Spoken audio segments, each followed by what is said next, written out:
All right, let's talk about diversity. As some of you have remarked, uh, most of the other readings came to a conclusion, or they at least, even if they were different, they the articles on social loafing or motivation, they even if they were slightly different, they pointed in one direction, and I think it's fair to say that these readings didn't necessarily point to a unitary conclusion. That there were kind of different perspectives and different conclusions that didn't necessarily point in the same direction.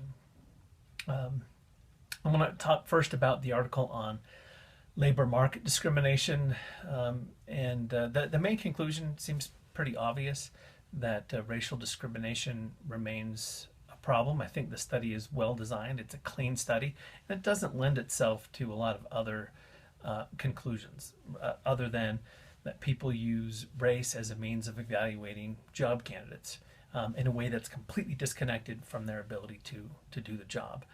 Um, and there's some kind of more current research along those same lines that shows that whatever differences that we saw in this study, that those get compounded by many times when you're talking about people who have served in prison. So, in other words, white convicts and black convicts don't have the same job prospects in a way that's severely disadvantageous to black convicts. Um, no, people love to talk about how not racist they are, and part of that is a kind of moral preening, and I don't want to fall into that trap of look how good I am. But I think that this study suggests that racial discrimination that it remains a problem. And I also want to, this is purely speculation, but I suspect that if you were to ask the people who in this study overlooked the black applicants, or the applicants with the black sounding names, um, I suspect that very few of them would say, "Yeah, I'm racist." Right? That's just, people don't think of themselves as racist. Um, Kind of along those same lines, there was a bumper sticker that was popular for a while, which said, "Hate is not a family value," and the implication is that people learn to be racist. I don't think that that's true. I think that people naturally prefer people who look like they do and believe like they do. It takes effort and education to overcome our natural tendencies towards bias against people who are different than we are. Uh, I think it's important to, like I said, our first obligation is to the truth, and I think this cuts both ways. So the truth is that racial discrimination remains a problem, and it's also true that diversity is not unambiguously positive, as we read in the article, the downside of diversity. As the author said, that this topic is too important to be left to the cliche mongers. I think that's a good way of saying it.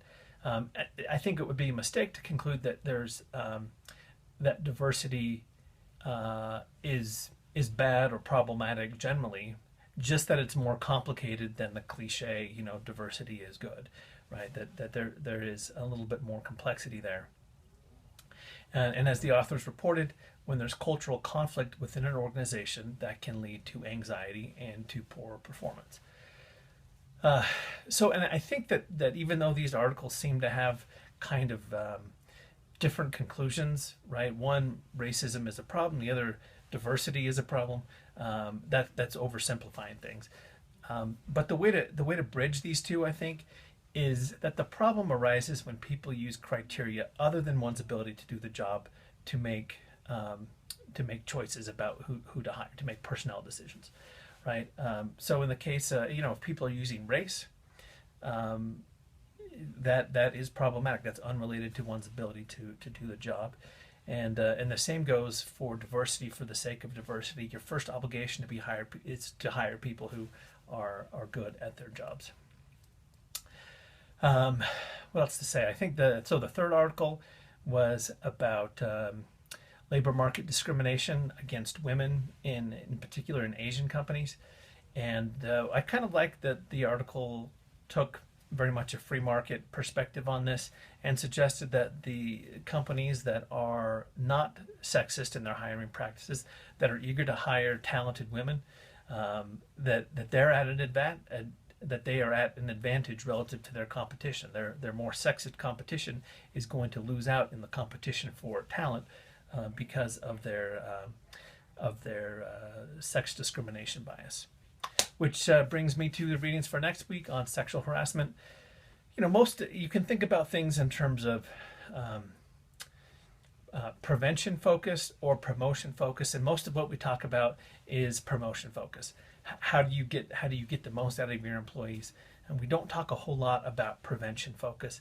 This article on sexual harassment might help prevent harm to you, your organization, your career, and so forth. So hopefully you'll find that interesting. Thanks for watching this, and I look forward to seeing your papers.